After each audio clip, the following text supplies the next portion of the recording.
Bonjour à tous, bienvenue dans une série de vidéos un peu estivale, différente du format habituel, puisque c'est l'occasion pour, comme vous, comme pour moi, d'être en vacances et de pouvoir faire un petit peu autre chose. Donc j'avais conçu cette série de vidéos pour brièvement un peu faire des séries d'été comme ils font sur France Inter et la radio publique française, tant qu'elle existe et que Dati nous a pas pondu une holding. Et j'avais un thème qui m'est assez cher, c'est une série de jeux que j'aime beaucoup, dont je parle souvent en filigrane, c'est Le Vieux Monde des Ténèbres de White Wolf. Donc je pensais faire une petite vidéo à chaque fois sur un peu mes pensées sur chacun des jeux de la gamme, de ce que j'ai pu en savoir, de ce que j'ai pu en jouer ou en maîtriser. À tout seigneur, tout honneur, évidemment, vous me passerez le mauvais jeu de mots. Je vais commencer par Vampire la Mascarade.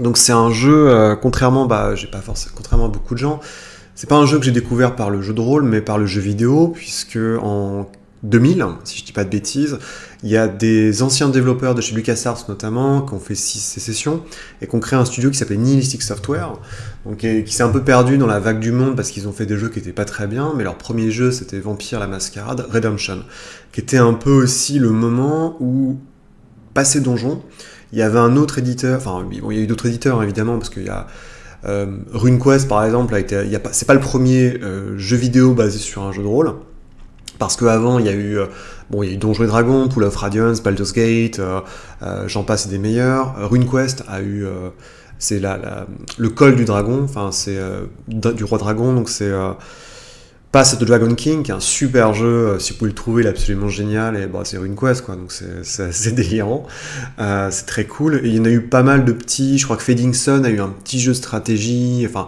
mais évidemment, il y a eu plein d'adaptations des univers de donjons intéressants.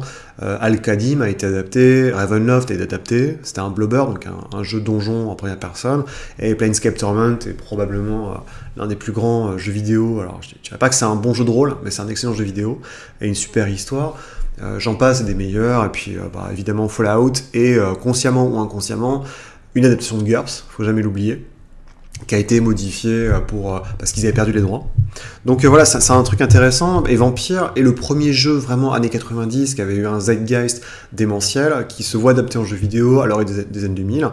Et moi, c'est un jeu qui va beaucoup m'impacter parce que ça va me faire découvrir en partie le jeu de rôle. C'est un peu là où je vais commencer à glisser, même si je l'avais découvert avec l'appel de Cthulhu. Un an plus tôt, mais c'est un monde qui s'ouvre à moi parce que un monde qui est extrêmement bien documenté, renseigné, et le jeu vidéo pour ses nombreuses stars, puisque c'est un... Alors c'est polémique, maintenant c'est facile de cracher sur Vampire Blood Redemption, parce que si vous voulez c'est un Diablo-like extrêmement scénarisé, donc qui se situe dans le monde de Vampire la Mascarade. Donc tout de suite on vous dit Diablo-like, pour Vampire, vous faites la gueule, extrêmement scénarisé, en plus c'est une histoire qui se base sur, qui commence dans le monde des ténèbres et qui se finit dans le monde moderne, quasiment à l'époque des dernières nuits donc de la SGN. Et beaucoup de gens ont détesté l'histoire. Moi je dis parce qu'il y a un côté un peu cuculapraline, où en gros on incarne un croisé durant la troisième croisade qui se trouve une flèche sur le chemin à Damas, donc il est rapatrié à Prague. Et il commence à faire du zèle et tuer tous les vampires de la région. Il se fait choper, donc les vampires se disent c'est super, soit on le bute, soit on l'étreint. Et il se fait étreindre par les Prométhéens, qui sont une faction qui est dirigée par Ekaterina la Sage, donc qui viendra dans les nuits modernes, une archbishop du sabbat à New York. Et donc sa quête va être de retrouver une jeune fille qui est une nonne dont il est tombé amoureux, qui l'a soignée, qui va se faire choper, transformer en ghoul par un méchant Tsimic complètement fou, un voïvode qui s'appelle Vukodlak. Et donc toute la quête que vous allez avoir, c'est à travers ce monde des ténèbres, donc sur deux époques, donc le Moyen-Âge et le monde moderne, à travers de 4 villes, Prague, Vienne, Londres et New York, avec une cohorte évidemment de personnages qui sont assez exubérants et très très très archétypal. Donc forcément vous avez la Cappadocienne goth, vous avez le viking gangrel, votre meilleur pote c'est un Bruja, mais qui est un peu, enfin, qui est une sorte de fou enfin, c'est aussi un mec qui trouve, en fait, qui suit pas la voie de l'humanité, enfin, si, mais qui est plutôt un gros bastonneur et qui se complaît là-dedans. Donc, c'est un Allemand qui s'appelle Wilhelm Streicher. Et dans les temps modernes, vous avez un Bruja débile, vous avez une Toréador un peu walou, un Nosferatu, et puis, bon, voilà, le délire est là-dedans. Donc, c'est hyper stéréotypé, mais je trouve qu'il y a quand même des éléments, la façon dont le monde il est très bien illustré en fait, au fur et à mesure. Tous les concepts qui sont des concepts assez complexes en fait sont assez bien illustrés. Donc on va avoir la guerre des âges, le djihad, les différents clans et le passage à l'ère moderne, même si ça reste un hack and slash. Hein, je vais pas mentir sur le cœur du jeu, c'est-à-dire qu'on plie des monstres, des bastons, des centaines et des centaines de bastons, on chope toutes les disciplines possibles, on fait vraiment toute sa... C'est assumé dans une bourrinitude absolument débile, mais à côté, il y a des trucs rigolos. Dans celui-là, par exemple, carrément, à la fin, le sabbat est considéré comme les gentils, quoi. Et alors, la Camarilla, on les voit pas, et ils sont considérés, enfin, grosso modo, comme des marionnettes. Enfin, c'est assez rigolo. Il y a deux, trois trucs comme ça qui sont plutôt cool, moi, j'ai trouvé, et il y a une rencontre avec un loup-garou qui est assez chouette aussi, niveau combat. Mais ça reste, et c'est un jeu en plus qui... bon, moi, me tient à cœur parce que je l'aime beaucoup, hein, j'ai grandi avec, donc il y a évidemment une nostalgie qui tient, mais c'est aussi l'un des premiers jeux qui a essayé de mettre en place un concept de maître du jeu, avec une partie en ligne qui était assez poussée. Il fallait connaître Python pour la modifier, mais il y avait la possibilité de faire des histoires, il y avait la possibilité de faire du RP, avec des salons en fait, où on pouvait juste discuter, et ça, c'était 3 ans avant Neverwinter Nights, hein, faut pas oublier. Alors évidemment, Neverwinter Nights a bien raffiné le concept, mais il faut jamais oublier que derrière, Nihilistic et Vampire Redemption étaient un peu des pionniers. Donc c'est un jeu qui évidemment a complètement disparu du spectre pour plusieurs raisons, même si à l'époque White Wolf avait essayé de faire une sorte de communication en mettant le personnage principal, Christophe Romuald, présent dans le clan book de la Revise, donc la 3e édition de Vampire, dans le livre du clan Bruja, il était présent. C'était pas très intéressant. Et on l'a revu vite fait dans le journal de Beckett, qui est sorti pour la 20e édition, où il est carrément détruit. Enfin, il a toute une histoire avec Beckett et Katerina, mais il est montré comme étant une espèce de grosse brute débile, assoiffée de sang, ce qui est assez marrant, ce qui coïncide bien avec le principe du jeu. Donc moi j'ai découvert ce jeu un peu comme ça, avec la 3e édition sur la fin. J'ai pas été très loin parce qu'en fait, comme tous les gamins, c'est mon père qui m'a dit tu peux acheter un jeu de rôle. J'hésitais entre Delta Green et Vampire. Il a vu l'illustration de Vampire, il a fait ouais non c'est pas la peine, et il m'a filé Delta Green. Et je pense qu'à la fin Delta Green est quand même beaucoup plus hardcore que il avait pas dû voir les pages avec la Karateka, les anciens nazis. Et c'est en fait, j'ai récupéré une première édition de Vampire dans une braderie comme ça, et c'est un peu là où a commencé mon histoire d'amour et de haine avec ce jeu. Donc actuellement dans ma bibliothèque, j'ai passé maintenant quasiment 5 ans à collectionner à petit prix toute la collection Vampire, donc Vieux Monde des Ténèbres, la V1, la V2 et la Revised. Et j'ai l'intention de faire un podcast où je vais parler chacun des bouquins dans un mode qui aime bien châtie bien, donc vraiment faire un truc chronologique pour voir l'évolution de la gamme, les dingueries, parce que c'est ça qui est intéressant aussi, c'est que le grand truc de White Wolf, et ça je le dirais pour chacun des gammes dont je vais parler, c'est que c'est vraiment une série enfant, fin années 80, début 90, où il y a un éveil de la conscience, disons, de cette jeunesse américaine, de la génération, cette génération Y, je crois, avec l'idée de mettre en place en avant les minorités, l'idée de montrer donc des minorités sexuelles, ethniques, et apporter quelque part une sorte d'hymne à la diversité, mais sans l'apport d'Internet, avec toute l'acumène et la possibilité qu'ont des Américains. C'est quoi, ils viennent de l'Oregon, je sais pas d'où, avec sans Internet, et du mieux qu'ils pouvaient, mais avec des choses qui évidemment maintenant nous paraissent absolument complètement bourrines et débiles, et il y a des trucs où on va les taxer de racisme, on y reviendra, mais il faut jamais oublier d'où ils viennent, et au moment où ils le font. C'est-à-dire quand vous avez des mecs de 20 piges qui ont envie de dire voilà, on va montrer autre chose, faire autre chose, et c'est pas facile, hein, et évidemment, quand on lit le résultat, on ne peut que sourire, parce qu'il y a des trucs, enfin la gestion comment dire, il y a un bouquin sur qui s'appelle Gypsies. Donc, Gypsies, c'est littéralement les gitans, sur les Roms et tout, qui est à se flinguer. Il y a évidemment toute la représentation de l'Europe qui est stéréotypale au possible, quoique il y a quand même des efforts qui sont faits, et je parle même pas, et c'est marrant parce que il y a quand même des efforts qui ont été faits. Je pense à je crois que c'est le Croissant des Ténèbres pour Dark Ages, où ils ont essayé de faire une espèce de variation sur les vampires au sein du monde, au sein du monde arabe durant le Moyen-Âge. J'ai pas lu Kingdom of Ebony, les royaumes d'ébène sur les vampires africains, je sais pas du tout ce que ça vaut. Il y en a qui disent que c'est bien, d'autres qui disent que c'est atroce et c'est vraiment que des préjugés racistes.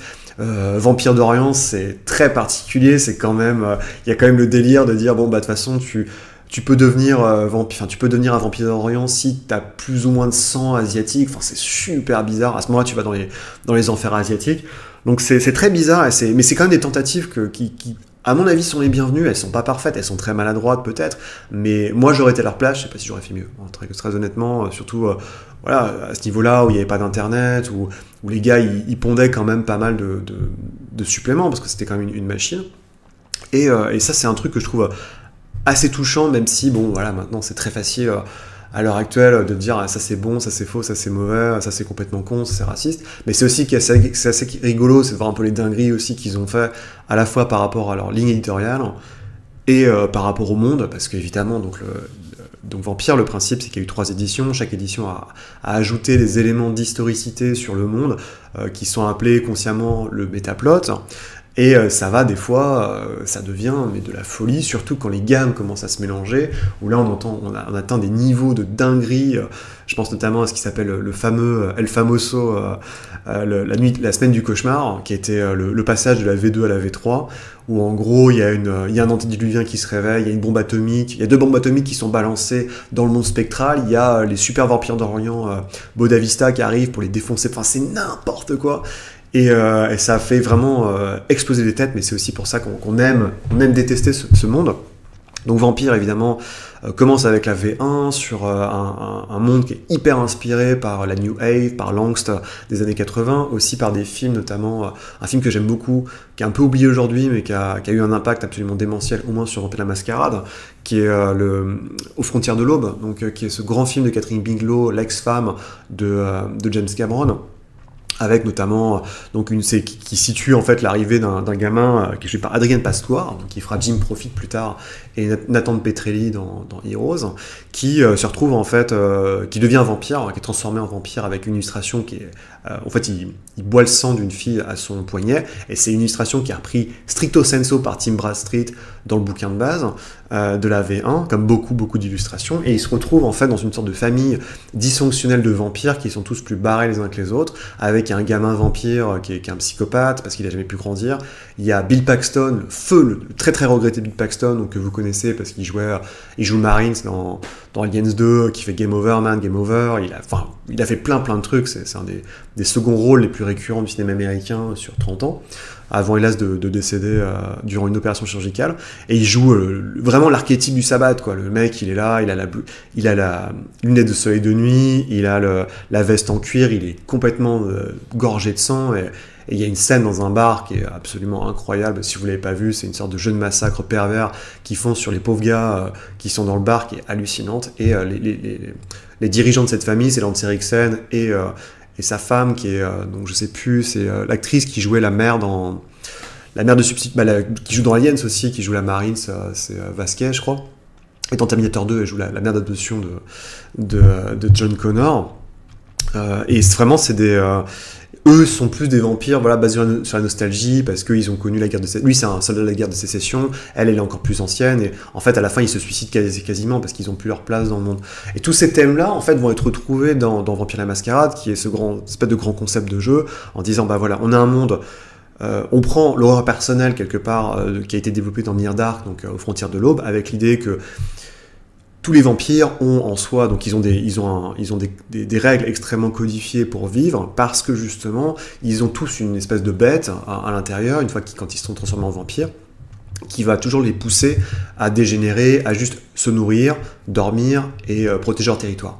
Et ça, en fait, ça va complètement à l'encontre du fait qu'ils ont aussi une conscience, donc c'est des êtres conscients.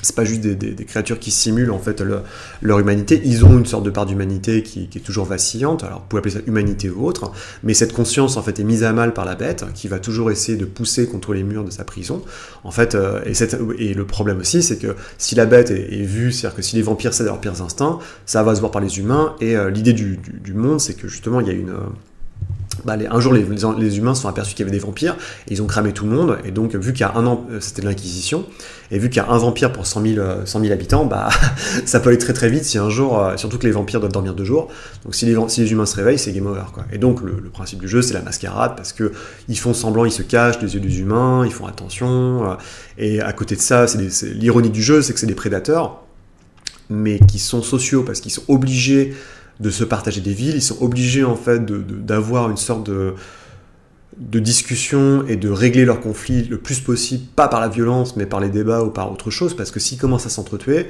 s'il y a du sang dans les rues, et ben potentiellement les humains vont s'apercevoir, si les humains s'en aperçoivent, c'est game over encore.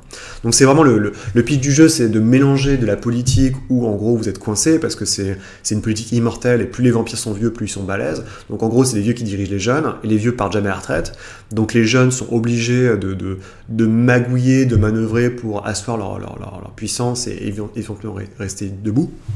Donc ça c'est le djihad, donc c'est des jeux de pouvoir, et à côté de ça il y a techniquement l'horreur personnelle qui dit bon bah voilà j'ai une bête en moins, comment est-ce que je fais pour rester humain, et à côté de ces deux conflits là il y a un élément mécanique qui va s'enclencher, qui va grossir durant les jeux, c'est on va aller vite, c'est l'espèce d'idée de grobilisme, c'est-à-dire qu'en fait les vampires ont aussi des pouvoirs qui s'appellent disciplines, qui sont très cool, qui sont très fun à jouer, et techniquement on vous dit non mais les vampires ils les utilisent pas parce que c'est comme sortir montrer sa bite à tous les passants, ça se fait pas quoi, c'est pas très clean. Sauf qu'en fait les pouvoirs sont super cool, et du coup on se dit bah on a quasiment envie de jouer en mode super-héros en les utilisant, parce que bah je peux aller très très vite avec célérité, et les disciplines ont été au fur et à mesure ajoutées dans le plus il y a eu de clans. Donc au début il y avait que les clans de Camarilla qui étaient 7, et après il y a eu d'autres clans qui ont été ajoutés, les neutres, et après il y a eu le clan du sabbat, et après il y a des lignées qui sont une espèce de mini-clans, et tous avaient leur pouvoir what the fuck-esque, discipline, ça allait très très loin, et à cela s'ajoute en plus une magie de sang, donc une magie pratiquée par un des clans qui s'appelle les Tremors, qui nous vient tout droit d'Ars Magica d'ailleurs, qui eux ont une magie avec 1000 branches, donc il y a plein de voies débiles, on peut tirer des flammes, on peut contrôler les éléments, enfin il y a des rituels, tant qu'à faire. Et tout ça, en fait, ces trois éléments-là créent des jeux qui sont extrêmement compliqués à gérer. C'est-à-dire que l'horreur, et je pense que c'est le gros problème que je peux dire sur la majorité, alors pas tous, Loup-garou n'a pas cet écueil, par exemple, mais la majorité des jeux du monde des ténèbres ont cette schizophrénie d'avoir pas mal de concepts, pas mal de thèmes très forts, pas mal d'idées de gameplay qui vont s'entrechoquer, et des fois, à moins que les joueurs et le MJ soient vraiment au diapason sur ce qu'ils veulent, sur leurs intentions, ça partira en sucette. Parce qu'en fait c'est comme quelqu'un qui mange trop, et à un moment on va exploser quoi, on n'en peut plus. Et je crois qu'il y a vraiment ce problème dans Vampire, c'est-à-dire que on vous vend à chaque fois le jeu comme étant une espèce de jeu de politique et compagnie, puis après donc, on va vous sortir un supplément avec plein de pouvoirs supplémentaires, et après on va vous sortir un supplément avec du métaplot, et c'est très très compliqué à gérer, c'est-à-dire qu'il faut vraiment faire la part du chose, et c'est pour ça que beaucoup de gens vont épurer Vampire en disant bah moi je prends certains éléments, je garde pas les autres parce que sinon ça va être trop compliqué à gérer. Et à titre personnel, ça ne n'implique que moi, mais je pense que justement la première édition qui ne fait que une petite dizaine de bouquins était peut-être la meilleure, parce que justement il n'y avait pas encore trop d'historique, le monde était assez simple, on vous disait bah voilà que la Camarilla qui représente le statu quo de la mascarade était la seule, et que le sabbat, par exemple, qui est en fait les vampires qui ont refusé de se plier au joug des anciens, et qui veulent que tous les vampires soient indépendants, parce que bon, les vieux peuvent contrôler les jeunes avec des liens du sang, par exemple, donc en les asservissant. Eux sont dans la première édition, mais ils le font au prix de leur humanité, en fait. Et l'idée, c'est que dans la première édition, ils sont une espèce de force invisible qu'on connaît pas trop. Il y a un côté hyper creepy qui, peu à peu, évidemment, va être transformé, entre parenthèses, en sabbat, telle l'iconographie un peu débile qui est que c'est des mecs comme Bill Paxton en Frontières de l'Aube, c'est des mecs qui portent du cuir, qui ont des lunettes de soleil, et qui tirent sur les passants en moto quoi, pour aller vite. Ce qui est un peu dommage et réducteur sur une espèce d'idée de dire qu'il y a des vampires qui existent, qu'il y a une secte, qui n'ont plus d'humanité, et qui ont pour projet de détruire le monde tel que les vampires le connaissent. Et le pire truc que puisse souhaiter un vampire, surtout un vieux vampire, c'est que le statu quo soit mis à mal, puisque le principe des vieux vampires, tout ce qui s'intéresse, c'est de survivre. Bon, ils veulent manipuler les autres, mais bon, parce que l'idée c'est que plus les vampires sont vieux, plus évidemment, notamment ils se cachent, qu'ils manipulent leurs enfants et leurs petits-enfants, et il y a une espèce de prophétie apocalyptique qui est le retour des antédiluviens, donc les 13 clans ont été fondés par 13 fondateurs, qui ont passé leur malédiction de génération en génération, et on dit qu'à un moment, quand il y aura, c'est la nuit finale, durant la nuit finale, ils vont venir, ils vont se réveiller et ils vont croquer leurs enfants parce qu'ils ne peuvent plus se substanter des humains. Et ça, c'est ce qu'ils appellent la GN, donc qui est l'apocalypse vampirique, et donc pour laquelle le sabbat croît à 100%, alors que parce que eux croient que les antidiluviens manipulent tout le monde, alors que justement la Camarilla essaie de faire non mais ça n'existe pas, c'est des rumeurs. Et ça évidemment c'est à vous d'estimer le degré de véracité de tout ça. Et la V1 justement est beaucoup moins anxiogène par rapport à ça, c'est beaucoup plus à l'échelle simple, c'est aussi le moment où on va commencer à fonder, et ça c'est rigolo, la méthode de scénario, entre parenthèses, de White Wolf, hein, qui est en fait, en tout cas pour Vampire, de vous donner une boîte à outils qui va être une ville. Donc ça va être c'est ce qu'on appelle les by night, où en fait on va prendre une ville américaine souvent, et on va dire ça va être New York by night, Chicago by night qui est l'élément essentiel, Washington DC by night, ainsi de suite, et on vous donne donc la ville, une description de ton historique humain et vampirique, comment les vampires vont manipuler l'histoire, et après tous les joueurs tous les PNJ qui sont présents. C'est-à-dire qu'en général pour une ville de cette taille, il y a une trentaine ou une quarantaine de vampires, et leurs interactions, les secrets, et éventuellement des amorces de scénario. Et c'est vraiment ce microcosme qui vous est donné, qui donc généralement il y a le prince qui va diriger, qui est élu, qui a pris le pouvoir, qui dirige la ville, qui a des pouvoirs spéciaux, politiques, qui peut valider ou non l'arrivée de quelqu'un, déclencher une guerre, demander à tuer un vampire, ce qui est assez violent.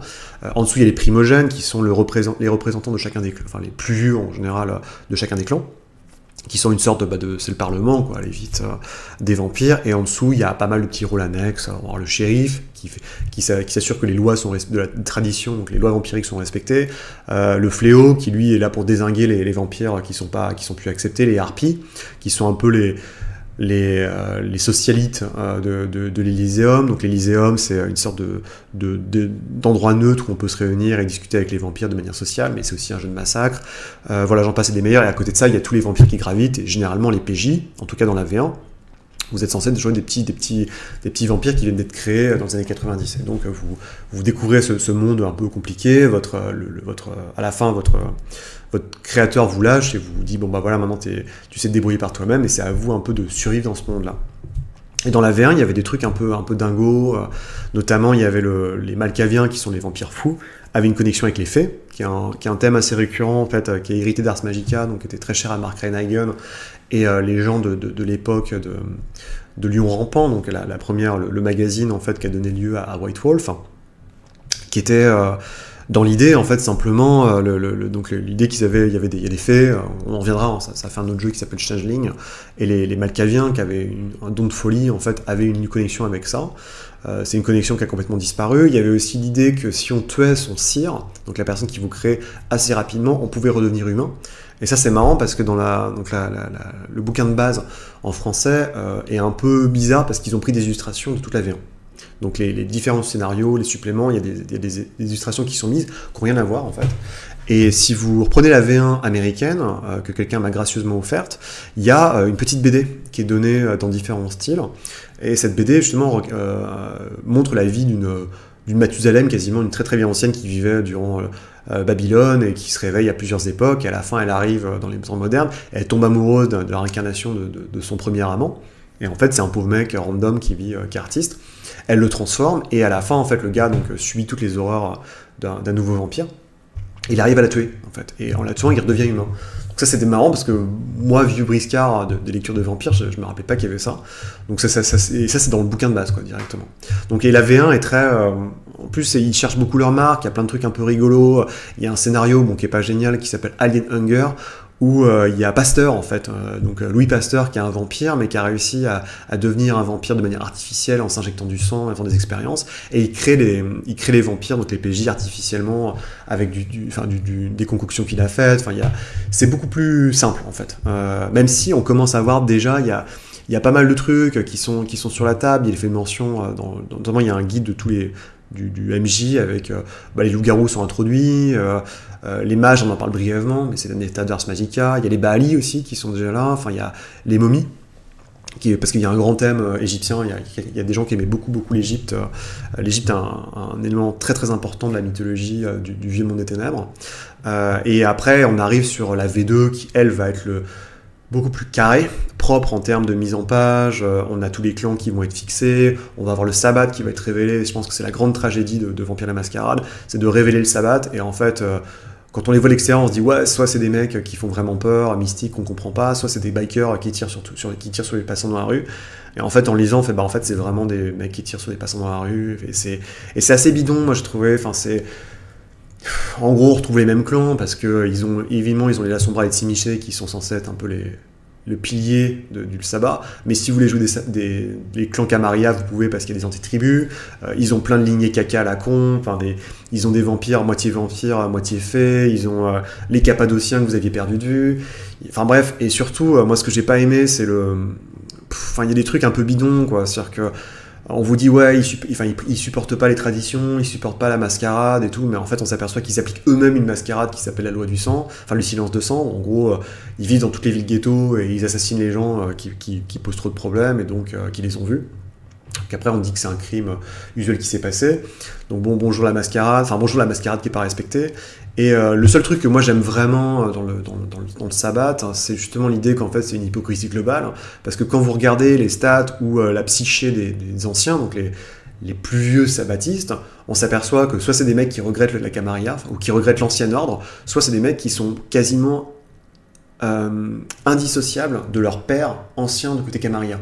Donc ça c'est vraiment... En fait, à la fin on se dit mais c'est quelle différence il y a. Il y a deux, trois... Plutôt c'est dans la V3, mais il y a 2-3 paragraphes justement où on parle des gens qui sont des traîtres, donc des gens qui passent de la Camarilla au sabbat et du sabbat à la Camarilla, et on s'aperçoit qu'en fait dans les deux cas, c'est quasiment pareil, quoi. C'est les raisons pour lesquelles les gens soupirent et sont blasés, qui passent dans le camp adverse, sont plus ou moins les mêmes, et il y a ce côté, enfin moi, c'est ma théorie personnelle, mais qui est supplanté dans beaucoup de suppléments, qui est de dire que le djihad, en fait, donc l'espèce de guerre entre la Camarilla, le sabbat, les anciens, les jeunes, les Mathusalem, les antédiluviens, en fait, c'est juste une façon d'occuper de tuer le temps pour éviter que les vampires fassent un travail sur eux-mêmes,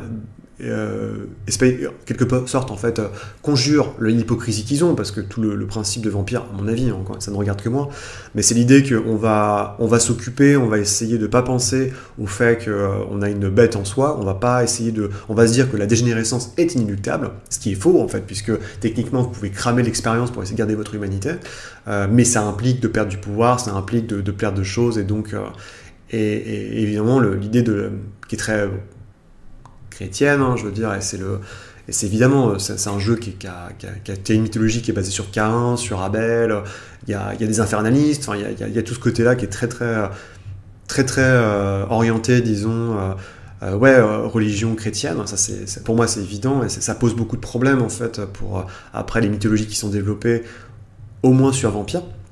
C'est cette idée qu'en fait, à la fin, c'est à vous de faire le travail, c'est à vous de remettre au centre du jeu, pas le politique, mais l'horreur personnelle, pour éventuellement trouver ce qu'ils appellent Golconde, qui est une sorte de paix intérieure où la bête est enfin calmée, et le vampire peut vaquer quelque part à une sorte si ce n'est pas de bonheur, mais de quiétude, en fait, un peu à la manière des ascètes, ou des sortes d'ascètes ou bodhisattvas bouddhistes, qui sont le cas dans Vampire d'Orient. Donc c'est vraiment drôle, la V2 est vraiment ce truc où donc ça va augmenter, ça va gonfler, le métaplot va exploser, on va avoir des scénarios de plus en plus what the fuck-esque.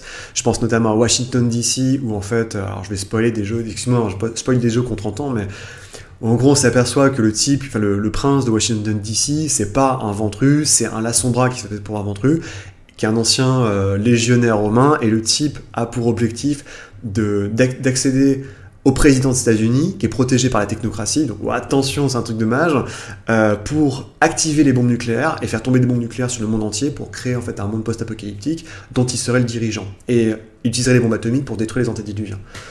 Et ça, c'est pas le pire. Il y a des trucs, Dirty Secret of the Black Hand, donc les sombres secrets de la main noire, qui introduit une troisième secte, qui manipule les deux autres, qui possède une cité dans le monde des esprits, qui vous explique que la vicissitude, donc qui est l'art de modeler la chair propre de Simish, en fait c'est un parasite extraterrestre qui a été récupéré dans le monde des esprits, dans le monde des morts, c'est un truc de dingue. Moi j'aime beaucoup, c'est ça que la V2 j'aime beaucoup, parce que justement ils y vont à fond les ballons, c'est n'importe quoi des fois, mais ils y vont à fond les ballons et je trouve ça absolument génial. Alors évidemment je ne pourrais jamais jouer, mais j'aimais bien ce côté culotté où les gars ils s'en foutaient, ils y allaient ils y allaient à fond. Et la V3, donc c'est la plus propre, c'est-à-dire que c'est la plus belle, ce qui s'appelle la Revised. C'est une très très belle édition. Il y a vraiment c'est là où on a atteint le firmament au niveau des dessinateurs. Il y a notamment une très grande part qui est donnée à Guy Davis, qui est un dessinateur que j'adore, qui s'est illustré après dans BRPD, qui a fait beaucoup de comics et qui maintenant est l'un des concept artistes phares de Guillermo del Toro notamment, parce qu'il s'est aperçu qu'il faisait beaucoup plus de fric. Il y avait beaucoup moins de stress à être concept artiste pour l'industrie du cinéma, que de faire des comics, mais il y a plein de gens, évidemment. Bon, j'ai pas cité Tim Bradstreet, qui est un peu le type qui a lancé ça, même si je trouve que ce qu'il a fait en V20, c'était pas terrible, et surtout, c'est un type qui ne bosse que sur des modèles.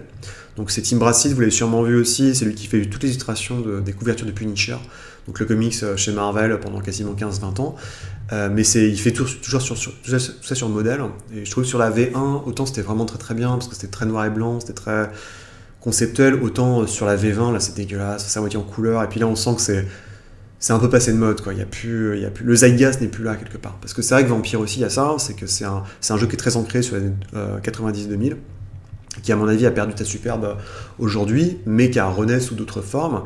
Donc la V3 arrive, elle est très propre, elle est très bien foutue. Par contre, elle introduit ce qu'on appelle les nuits finales, donc c'est la fin du setting en fait. Il y a cette idée que le monde est en train de basculer. Il y a des éléments scénaristiques, donc le métaplot absolument débile, la nuit des cauchemars. Il y a beaucoup de suppléments qui sont dédiés justement à ce changement scénaristique, donc l'arrivée notamment l'invasion. Alors ça c'est complètement débile, c'est le grand bond en avant, comme avec Mao, où les vampires d'Orient vont essayer d'envahir peu à peu San Francisco et la Californie. Il y a plein de choses un peu comme ça qui moi me saoulent, et surtout les suppléments sont pas fun à lire, parce que les suppléments vont être que... Il y a un supplément qui est sur la nuit des cauchemars justement, qui s'appelle la nuit de la prophétie, et c'est illisible. Si vous jouez pas le métaplot vampire, il n'y a rien d'intéressant là-dedans. Enfin, les PJ sont complètement spectateurs, et c'est encore une fois l'un des gros problèmes de la gamme de vampires, hormis ces thèmes qui s'entrechoquent, c'est aussi ce côté... les scénarios sont dégueulasses, en fait, parce qu'on peut pas faire de scénar à vampire. L'idée de vampire, c'est que c'est à vous de faire le travail, de trouver une ville, créer des PNJ, et créer en fait une histoire vous-même, parce que les histoires sont dégueulasses, même le seul canon, parce que bon, essentiellement les scénarios, il y en a deux types. Il y a les scénarios débiles de baston, qui s'appellent Diablerie. Ils en ont sorti deux, où en gros il y a un antédiluvien, il y a un très vieux vampire qui est endormi, et il faut aller le bouffer. Voilà. Et c'est comme un donjon, il y a une pyramide avec des pièges, c'est n'importe quoi. Et après il y a les scénarios... j'appelle touristes chinois, où en gros on est dans un train, on est dans un bus, quoi, puis on regarde ce qui se passe, quoi. C'est les PNJ qui font tout, et avec les nuits de la prophétie, c'est essentiellement ça, et ça me débecque personnellement, parce que je pense que on peut guider les joueurs, mais si les décisions des joueurs n'ont aucun intérêt, voilà, c'est pas très intéressant. Donc du côté bac à sable, c'est vrai que c'est vraiment à vous de faire le travail à vampire, et je crois que c'est une des grosses difficultés pour moi du jeu. En plus, c'est pas un jeu qui est linéaire, c'est-à-dire que vous pouvez pas... Les scénarios, ils se jouent pas en 3 nuits, quoi, par exemple. À moins que vous mettiez un timer. Généralement, les scénarios, ils vont se faire sur... vous jouez une nuit, puis 2 mois plus tard, il se passe ça, puis 2 mois plus tard... Parce qu'en fait, les vampires vivant très longtemps, l'échelle de temps n'est pas du tout la même. Et non, ouais, c'était... Donc cette Revised va... À côté, en fait, le gros truc qui est très très bien dans la Revised, hormis la maquette graphique et l'écriture, c'est la propreté de tout. Moi, ce que j'ai beaucoup aimé, ils ont fait des guides pour le joueur, guide du joueur et guide du maître. Tout bête, hein, c'est juste des bouquins pour le joueur, qui sont des conseils pour le joueur et pour le maître. Il n'y a pas trop de règles dedans, c'est que des conseils, et c'est probablement certains des meilleurs bouquins que j'ai jamais lus en termes de conseils donnés au MJ aux joueurs de ma vie, pour des mecs qui justement peuvent être assez bourrins sur pas mal d'aspects, un peu edgy, donc le côté on essaie de choquer avec des trucs extrêmement violents. Je pense au Baali, je pense à la gamme Black Dog, qui était le pendant méchant de White Wolf, avec des suppléments interdits moins de 16 ans, dont l'excellent Montréal by Night, qui est absolument génial.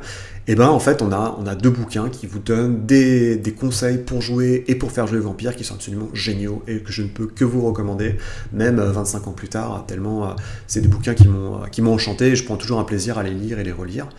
La gamme, évidemment, va se terminer un peu en autre boudin. On va commencer à vous révéler, entre parenthèses, des secrets, notamment sur l'inconnu, qui est cette cabale de très très vieux vampires qui atteint Golconde, avec un scénar qui est étonnamment jouable pour des joueurs, où en gros on balance les PJ dans le château où sont enfermés les 12 membres de l'inconnu, et c'est à vous de... En fait ils sont coincés, ils ont fait un pacte avec un démon, et c'est à vous de vous démerder, puisque vous êtes des jeux de vampires, vous êtes un peu le facteur X, comment vous pouvez vous démerder pour casser le pacte. Le scénario est vraiment très très bien. Par contre, la révélation qu'il fait sur l'inconnu, bon bah voilà, en fait, c'est 12 types dans un château qui se détestent et c'est love story, quoi. En fait, c'est love story des vampires, avec des vampires qui ont des disciplines à 10 points à 10, bref.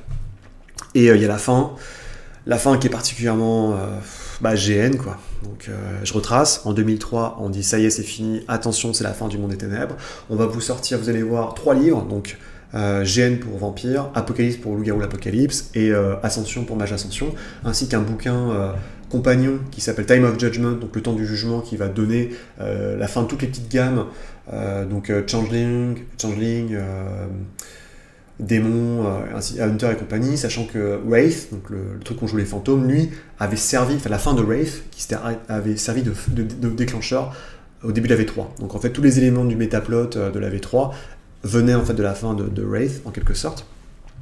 Et donc super, moi j'attendais, je dis c'est génial, je vais lire GN, et il y avait un mec dans le club qui l'a acheté en VO. Alors j'avais un peu lutté parce que c'était en anglais, mais c'était, les bras m'en tombaient, c'est un des pires trucs que j'ai jamais lu de ma vie. En gros, on vous donne 5 scénarios qui sont tous plus cons que les uns que les autres, avec... il y en a un, c'est la rapture américaine, donc un grand classique, où tous les méchants sont punis, enlevés, et vous êtes dans une église avec 5 autres pêcheurs, et vous devez vous racheter, enfin, truc hyper américain, hyper cracra, évangéliste. C'est pour ça que je dis vraiment, on est sur... le catholicisme, c'est hyper important. Il y en a un autre où c'est Lilith qui arrive, donc Lilith Poufouk Mystère. Si vous n'êtes pas farci, 15 bouquins de suppléments, vous ne savez même pas qui c'est, qui en gros, elle veut se venger de Cain, donc elle perd des vampires. Donc vous servez à rien, en fait, elle balance des malédictions sur tous les vampires. Bon bref, il y en a un où c'est la chasse aux antédiluviens. Donc en gros, vous allez buter l'antédiluvien alors que vous êtes... des néonates, enfin des jeunes vampires, et j'en passe des meilleurs. Et il y a le dernier qui est l'accomplissement du métaplot avec toute l'histoire en gros de Trémère qui avait vampirisé Saolot. Donc Saolot c'était un antédiluvien d'un clan qui s'appelait Salubri, mais en fait son corps est contrôlé par... il a du sang de Simish, donc Simish qui peut muter, en fait, qui est une sorte de gros blob, un peu prendre le contrôle de son corps. Enfin c'est n'importe quoi, vous avez que vos yeux pour pleurer. Et moi j'ai fini le bouquin, je vais pas dire que j'étais en larmes, mais tu dis tout ça pour ça. Enfin, c'est vraiment naze, c'était nul. Et autant l'idée de mettre 5 scénarios différents est évidemment une très bonne idée, puisqu'il faut donner plusieurs approches Apocalypse, autant la gestion est insultante, et c'est ironiquement, c'est le jeu peut-être que j'apprécie le moins en termes de... Enfin, qui me parle le moins, en tout cas en tant que maître du jeu, c'est Loup-Garou l'Apocalypse, qui a le meilleur finish. J'en reparlerai la prochaine fois, mais il a un finish absolument... son bouquin Apocalypse est le truc le plus génial en tout cas dans toute la gamme de fins qui est fait White Wolf à l'époque, et c'est juste un bonheur de lire, et même pour moi qui suis pas un fou de Loup-Garou, je peux que m'incliner devant Bill Bridge et ce qu'il a pu faire, parce que c'est vraiment génial le final qu'il offre, quoi. Et pour un jeu qui est appelé Apocalypse, je trouve que vraiment il se fout pas de vous. En tout cas, Vampire a eu son petit chemin, donc il y a eu la V20 qui a été une sorte de remaniement fait. Alors j'en ai acheté un ou deux, mais c'est vraiment une sorte de best-of pour les gens qui justement n'ont pas supporté le nouveau monde des ténèbres, parce que juste après la fin du monde des ténèbres classique, il y a eu Vampire le Requiem, que je connais pas trop, mais de tout ce que j'ai pu lire et entendre, c'est excellent. En fait, ils ont corrigé tous les défauts de Vampire au niveau mécanique, parce qu'il y avait, je vais pas épiloguer sur le storyteller system, mais ils ont fait un système qui était excellent. Ils ont fait un système où on pouvait jouer des vieux vampires qui perdaient leur pouvoir. Donc comme ça, vous pouvez jouer des très très vieux vampires à l'époque moderne sans être un espèce de méga gros bill. Il y avait tout un système de gestion d'humanité qui était extrêmement fin et très intelligent, notamment sur le fait que c'est pas tellement un code moral un peu ancré dans l'Ancien Testament, mais plus dans à quel point vous êtes avec les humains durant la nuit, est-ce que vous sortez dans les bars, est-ce que vous interagissez avec des humains, que je trouvais très très bien en fait par rapport à l'espèce de concept d'asset. Il y avait un mini setting qui était très très bien, parce qu'en fait on vous donnait des factions qui étaient très légères, il y avait très peu de clans, il y avait très peu de factions, c'était plutôt des factions politiques en fait que vraiment les Camarilla, des ordres de pensée, avec justement, ils réussi à faire le truc que le Sabbat n'avait pas réussi. Ils avaient fait une organisation qui s'appelait Seth, on ne sait pas qui c'est, et quand vous ouvriez le bouquin, il y avait plusieurs possibilités, quoi, de qui étaient ces gars, cette espèce de croque-mitaine de cet univers. C'est vraiment très très bien, quoi. Et je pense que c'est un peu toute la tragédie du nouveau monde des ténèbres, en fait, de Chronicle of Darkness, c'est que ce sont des jeux qui vont résoudre beaucoup de problèmes mécaniques, esthétiques, j'irai peut-être pas jusque-là, mais en tout cas éditoriaux qu'avait le vieux monde des ténèbres, mais je pense que je dois pas être le seul. Comme beaucoup de gens, en fait, on était tellement investis dans le vieux monde des ténèbres que revenir sur un nouveau setting, c'était un peu dur, quoi. Et puis juste après avoir dépensé je sais pas combien de millions de dollars, de centimes, d'euros là-dedans, de francs, c'était un peu dur de se dire allez, on va reprendre une gamme. Et heureusement, il y a des conversions qui sont possibles, mais voilà, le nouveau Monde des Ténèbres, c'est quand même une très belle expérience, même si je suis pas du tout. Alors j'ai dû lire juste un bouquin de vampire, un bouquin de loup-garou, et c'est tout. Donc, et encore une fois, je pense que l'investissement de base était tellement fort sur la vieille game des ténèbres que revenir sur une nouvelle, c'est un peu difficile. Alors donc la V20, je pense que c'est un bon best-of, c'est un bon intermédiaire si jamais vous voulez découvrir un peu Vampire. Et il vous offre justement pas mal de pistes pour aborder le métaplot. Et après, il y a la V5, que je connais très mal, encore une fois. De ce que j'ai compris, c'est que techniquement, elle est géniale. Et ils ont vraiment fait un truc au niveau système qui est absolument génialissime. Par contre, moi, le peu du... En fait, j'ai un problème, c'est que c'est une V5, et je pense que ça aurait dû être un reboot. Ils auraient dû faire fi de tout le... Ils auraient dû dire, ok, tant pis, on repart. On refait un truc en 2025, complètement différent, avec la Camarilla, avec le Sabbat, on les interprète de toute manière. Il n'y a pas eu... parce qu'ils ont fait une sorte de compromis qui est assez nul. En gros, on dit, la GN a eu lieu, mais les GN sont cycliques. Vous inquiétez pas, tous les anciens, ils sont appelés vers le Moyen-Orient pour faire une espèce de grosse baston contre les antédiluviens. Donc ça laisse que des petits jeunes, mais je suis pas... Il y a une seconde inquisition pour essayer de remettre une pression sur les vampires pour qu'ils se cachent. Donc en gros, il y a une fusion entre le gouvernement... l'inquisition, donc l'ordre de Léopold et tout ce qui restait, qui vont tomber sur la gueule des vampires pour essayer de justifier le fait que le gouvernement et la NSA ont plein de trucs technologiques pour savoir l'existence des vampires et donc ils leur tombent dessus. C'est pas du tout... Je sais pas, je trouve que c'est vraiment... En fait, il y a une sorte de tabula rasa qui est fait, c'est un remake, c'est une suite mais qui voudrait être un reboot et qui n'a pas la force d'assumer son reboot parce qu'ils savent qu'il y a un tel pouvoir derrière... Enfin, pouvoir, j'ai pas jusque là, mais... Le nom Vampire la Mascarade a une force assez importante et donc ils veulent conserver l'intérêt de cette force de l'IP, quoi, de la marque. Et ils n'ont pas le courage d'aller jusqu'au bout. Et je trouve ça très dommage parce que au niveau technique, au niveau des règles, ça a l'air très très bon, ça a l'air très intéressant. Et personnellement, à titre personnel, moi j'ai deux reproches. Je déteste la charte graphique, je trouve que les bouquins ils sont illisibles, je déteste ça. En plus, toutes les illustrations en fait c'est des concept art qui ont été récupérés du jeu parce qu'en fait, vous savez, White Wolf a été racheté par Paradox. Paradox c'est un gros éditeur de jeux vidéo. C'est notamment eux qui et à un moment, en fait, avant que ce soit racheté, il y a un jeu vidéo qui était conçu par CCP, je crois. CCP, ceux qui ont fait c'est des Islandais qui ont fait EVE Online, donc l'un des plus vieux jeux vidéo en ligne qui existe bien avant World of Warcraft. Et ils ont dépensé du fric pendant 10 ans pour essayer de faire un jeu Vampire la Mascarade, Monde des Ténèbres, ils n'ont jamais réussi. Et donc toutes les illustrations, il y a beaucoup d'illustrations qui sont le bouquin de base de Vampire V5, qui sont en fait des défilés de mode. Parce qu'en fait, c'est des concept art. On crée les bonhommes avec différents vêtements. Et en général, je suis pas du tout fan. L'historique qu'ils ont fait, les changements, ça me sort par les trous de nez. Il y a des trucs un peu... on essaie de faire, ok, c'est cool en 2025, on va un peu modifier donc les setites, donc les adorateurs de Seth deviennent le Ministry, on va fusionner toutes les espèces de petites branches des nécromanciens pour faire les Ekata, c'est pas du tout c'est pas mon délire, en fait c'est vraiment pas mon délire, et à côté on nous ressort les salubris dans un des suppléments. Je trouve qu'ils auraient dû faire vraiment un reboot. Ça, c'est vraiment c'est mon opinion à moi, elle implique que moi, j'ai peut-être tort, hein. Je veux dire, le jeu se vend suffisamment bien pour qu'il y ait des suppléments qui continuent. Et le deuxième point, il y a eu, comme beaucoup de gens, j'étais un peu atterré sur le traitement, enfin un peu bourrin en fait, ils ont fait un bouquin sur la Camarilla, je crois. Et ils ont expliqué que les événements qui avaient lieu en Tchétchénie, les pogroms contre les homosexuels justement, ça arrangeait les vampires. C'était un truc assez putassier et bien dégueulasse, qui était à mon avis 1000 fois pire que tous les trucs edgy qu'ils ont pu faire durant les années 90, parce que dans les années 90, il n'y avait pas les excuses de faire ça. Et il y a beaucoup de choses en fait qu'ils ont mis dans les bouquins qui étaient vraiment, comme je dis, en fait, il y avait ces tentatives maladroites de mettre sur le devant les minorités. Et bon, alors, c'était pas transcendant évidemment, mais là je trouve dans les années 2000, 2010, 2020, bon voilà, c'est extrêmement crade et c'est pas très malin, quoi, de leur part. Mais voilà, j'aurais toujours pensé qu'il aurait fallu faire un reboot, repartir sur des bases simples, des bases saines, dire voilà, on a juste la Camarilla, on a quelques clans, et vous débrouillez avec ça, et je pense que ça aurait été déjà pas mal. En tout cas, c'est un jeu qui continue à avoir un impact assez fort dans pas mal de trucs. Je pense notamment à la série True Blood, pour avoir eu quelques épisodes, j'étais quand même un peu dubitatif sur le fait qu'ils payent pas de dividendes. À White Wolf, il y a aussi un truc très très drôle, vous avez sûrement vu dans vos jeunes années la série Underworld avec Kate Beckinsale qui porte du cuir. Qui montrait la lutte entre des vampires et ils appellent ça les loups-garous, les licans.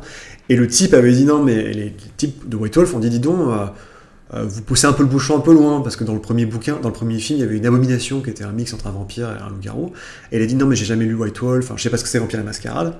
Et en fait, vu qu'il fricotait trop avec Kate Beckinsale sur le tournage du film, sa femme a pris une photo dans sa bibliothèque, et en fait, il avait tous les bouquins de vampires qui étaient sortis. Et donc la photo a fait grand bruit, White Wolf ils se sont frottés les mains, et en fait ça a permis à White Wolf de survivre pendant les années du Nouveau Monde des Ténèbres, parce que ils ont récupéré des dividendes de la série de Underworld. Donc c'est un peu l'histoire un peu rigolote. Il y a True Blood, au niveau du jeu vidéo, évidemment, en 2004 sort Troika, donc qui sont les anciens de chez Black Isles, donc les gens qui avaient fait Fallout notamment, vont faire un vrai jeu en première personne basé sur le moteur graphique de Half-Life 2, qui va se casser la gueule quand il va sortir. Moi je l'avais acheté 5€ à la Fnac, je me rappelle, parce qu'il intégrait Steam au début, enfin c'était un peu le dawa, mais c'est un jeu qui va avoir une vie très très longue parce qu'il est extrêmement bien écrit au niveau du dialogue, où on incarne un Pélos durant les nuits finales.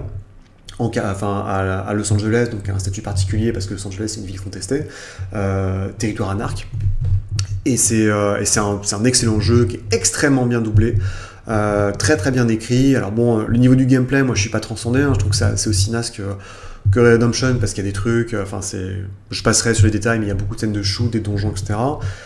Ces problèmes ont été corrigés par un Autrichien que j'avais interviewé, qui a corrigé. C'est un mec, je crois, il est docteur, il a une thèse en chimie, il est prof dans un laboratoire, et sur son temps libre, en fait, il modifie le jeu depuis quasiment 20 ans, donc il a corrigé plein de trucs. Il s'appelle Wasp. Donc c'est un jeu qui perdure et qui est considéré comme l'un des meilleurs jeux jamais créés, comme Deus Ex, qui moi est mon jeu préféré, qui continue de permettre à des gens qui n'ont aucune connaissance du monde des ténèbres, en fait, de perdurer, en fait, et de continuer à découvrir ce monde. Je pense aussi que c'est un jeu qui a eu un grand moment dans les années 90, parce qu'il est arrivé pile poil au bon moment, où les gens voulaient voir autre chose. C'est un jeu qui était aussi un peu illustré plutôt par des littéraires, en fait. On sortait d'une décennie où les jeux étaient très chiffré, il y avait beaucoup de tables, et là on proposait juste de dire tes stats c'est juste des petits points, en fait t'as 5 points en force, t'es méga balèze, donc c'est très facile à lire. Alors évidemment c'était pas parfait, hein, je veux dire, plus on avait de dés à lancer, plus on avait de chances de faire des échecs critiques, des trucs pas terribles. Les combats, j'en parle même pas, c'est à se flinguer tellement c'était nul à chier. Mais en tout cas, c'est un jeu qui a beaucoup perduré, qui a évidemment aussi explosé avec le jeu, la manière GN, parce que les vampires, ils sont pas dans la forêt en armure avec des épées en mousse, mais ils vont rester dans des Elysium, donc on peut faire ça dans une pièce. C'est beaucoup de politique, c'est ces espèces de murder party qui ont explosé, qui ont très très très bien marché, et qui ont apporté aussi beaucoup de jantes féminines au jeu de rôle. Et comme me disait un pote, quand t'amènes des femmes, c'est que c'est bon, l'affaire est dans le sac. Donc ça c'est assez cool, c'est vrai que, et quand vous lisez, ça c'est vachement bien, dans la V20, à la fin, il y a des témoignages de gens qui ont été dans le Kickstarter et qui expliquent l'impact qu'a eu Vampire sur leur vie, et je pense que ça c'est très très beau, parce que finalement, j'écoutais ce matin, il y avait Kamel Daoud à la radio, et il disait, un écrivain, il s'en fiche d'avoir de la gloire, ce qui l'intéresse c'est que les gens lisent ses livres, c'est ça qui lui fait plaisir. Et je pense que le jeu de rôle c'est pareil, en fait. White Wolf, pour les quelques-uns qui restent encore là-bas, ce qui leur fait plaisir, c'est que les gens continuent à jouer leur jeu, et c'est très chouette. Et même si moi, par exemple, j'aime pas beaucoup la direction qu'a pris la gamme avec la prise de contrôle d'Akili, donc Justin Akili, avec la V3, donc la Revise, où c'est devenu hyper dark, on a retiré les éléments les plus what the fuck du setting, les plus terre à terre du setting, pour faire un truc épique avec des ninjas, des machins, avec l'apocalypse. C'était pas mon délire, mais je peux que tirer mon chapeau à un jeu qui existe encore aujourd'hui, qui a plein d'adaptations en jeux vidéo. Donc il y a Bloodlines 2 qui va sortir, mais C'est compliqué, il a été récupéré par... en fait, le jeu s'était cassé la gueule, il a été récupéré par The Chinese Box, et The Chinese Box, c'est des gens que j'aime beaucoup, mais ils font des tout petits jeux. C'est des gens qui ont fait D-Rester, ils ont fait un Amnesia, ils ont fait vraiment des jeux Everybody's Going to the Rapture, qui sont des jeux, des walking simulators, donc des jeux en fait, où on fait pas grand-chose à part marcher, écouter de la musique et des textes.